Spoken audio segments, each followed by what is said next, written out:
നമസ്കാരം. തെക്കുവടക്കിലേക്ക് വീണ്ടും സ്വാഗതം. ഞാൻ VK ചെറിയാൻ, ഡൽഹിയിൽ നിന്നും. എൻ്റെ സീനിയർ സുഹൃത്ത് ശ്രീ മാധവൻകുട്ടി, നാട്ടിൽ നിന്നും.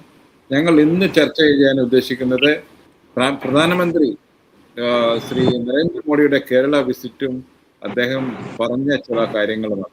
എനിക്ക് സാർ രണ്ട് കാര്യങ്ങളാണ് അദ്ദേഹത്തിൻ്റെ പ്രസംഗത്തിൽ നിന്നും എന്താണ് എന്നെ ആകർഷിച്ചത്. ഒന്ന്, അദ്ദേഹം പറയുന്നു കേരളം എന്ന പേര് മാറ്റിയത് എന്തോ വലിയ കാര്യമാണ്. എനിക്ക് ചിരിയാണ്, താങ്കൾക്കും ചിരി വരുന്നത്. കേരള നിയമസഭ പാസാക്കി അയച്ച ഒരു റെസൊല്യൂഷൻ കേന്ദ്ര ക്യാബിനറ്റ് അപ്രൂവ് ചെയ്തത് വലിയ കാര്യമാണ് എന്ന് അദ്ദേഹം കേരളത്തിലെ മലയാളികളോട് പറയുന്നത്. മലയാളികളൊക്കെ ചിരിക്കും, ഞാനും താങ്കളും ചിരിച്ച പോലെ ചിരിക്കും എന്നല്ല, അതൊന്നും പറയുന്നില്ല. പിന്നെ ഒന്ന് വളരെ പൊളിറ്റിക്കലി സിഗ്നിഫിക്കൻ്റ് ആയിട്ട് അദ്ദേഹം പറഞ്ഞത് കോൺഗ്രസിനെ MMC എന്ന് വിളിച്ചതാണ്. അതിനെ ഡൽഹിയിലെ ഹിന്ദി അക്രോണമി അനുസരിച്ച് അതൊരു തെറിയാണ്. പക്ഷെ അദ്ദേഹം പറഞ്ഞത് മുസ്ലിം മാവോയിസ്റ്റ് കോൺഗ്രസ് എന്നാണ് എന്ന് പറഞ്ഞത്. അതായത് മുസ്ലിങ്ങളെയും മാവോയിസ്റ്റുകളെയും കൂട്ടിയിണക്കുന്ന ഒരു പാർട്ടിയാണ് കോൺഗ്രസ് എന്നുള്ളത്.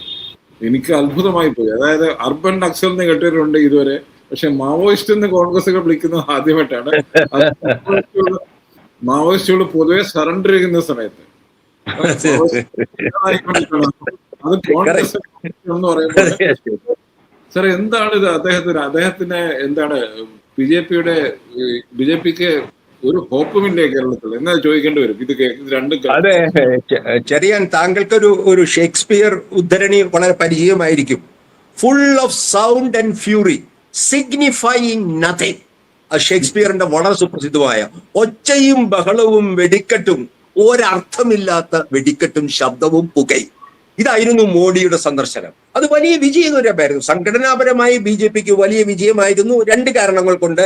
ഒന്ന്, അവരുടെ തിരഞ്ഞെടുപ്പ് ഉദ്ഘാടനത്തിന്റെ NDAയുടെ തെരഞ്ഞെടുപ്പ് ഉദ്ഘാടനത്തിന് അവരുടെ അണികളെ പല ഭാഗത്തു നിന്ന് കൊണ്ടുവന്ന് വളരെ ഉത്സാഹത്തോടു കൂടിയുള്ള ഒരു ആളുകൾ, ഒരു കൂട്ടമായിരുന്നു അവിടെ എറണാകുളത്ത് എത്തിയത്. ഞാനത് നേരിട്ട് കണ്ടയാളാണ്.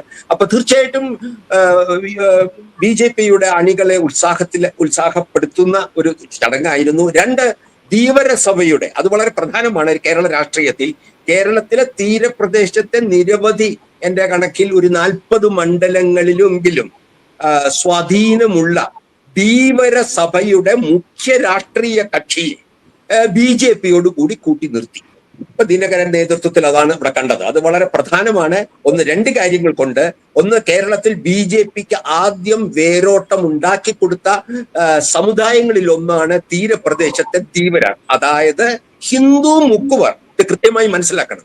ഹിന്ദു മുക്കുവർ, മുസ്ലിം കച്ചവടക്കാരും മുസ്ലിം ജനതയുമായി തീരപ്രദേശത്ത് വലിയ സൗഹൃദം നിർത്താത്ത, അല്ലെങ്കിൽ അവർ തമ്മിലുള്ള വൈരുദ്ധ്യങ്ങൾ, അല്ലെങ്കിൽ അവർ തമ്മിലുള്ള സംഘർഷങ്ങൾ നിലനിൽക്കുന്ന ഒരു സ്ഥലത്ത് BJPയുടെ ശാഖകളും ക്ഷേത്രങ്ങളും തുടങ്ങി ഇന്ന് അവരുടെ സപ്പോർട്ടിംഗ് ബേസിന്റെ അടിത്തറയിൽ ഒരു പ്രധാന പങ്ക് വഹിക്കുന്ന ധീവരരെ അവർ ഉറപ്പിച്ചു നിർത്തുകയാണ് മോഡിയുടെ ഇതോടുകൂടി. ഇതൊരു പ്രധാനപ്പെട്ട രണ്ട് കാര്യവും കഴിഞ്ഞാൽ അദ്ദേഹം വന്ന് പറഞ്ഞത് കേരളത്തിന് അപമാനകരമായ ഒരു സംഭവത്തോടുകൂടിയാണ്. അതായത് റിയാസ് എന്ന കേരളത്തിലെ PWD മന്ത്രിയെ, അതായത് പൊതുമരാമത്ത് വകുപ്പ് മന്ത്രി, കേരളത്തിലെ ദേശീയ പാതയുടെ കോർഡിനേറ്റർ, കേന്ദ്രത്തിന്റെ പ്രവർത്തനങ്ങൾ നടത്തുന്നതിന്റെ ചുമതലക്കാരനായ റിയാസ് എന്ന മന്ത്രിയെ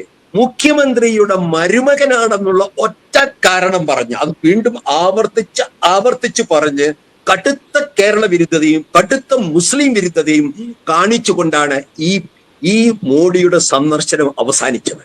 ഇത് BJPക്ക് ഗുണം കിട്ടുമെന്നുള്ള ധാരണയിലാണ് ഇവർ ചെയ്തതെങ്കിൽ അത് വിപരീതമായിട്ടാണ് ഭവിക്കാൻ പോകുന്നത്.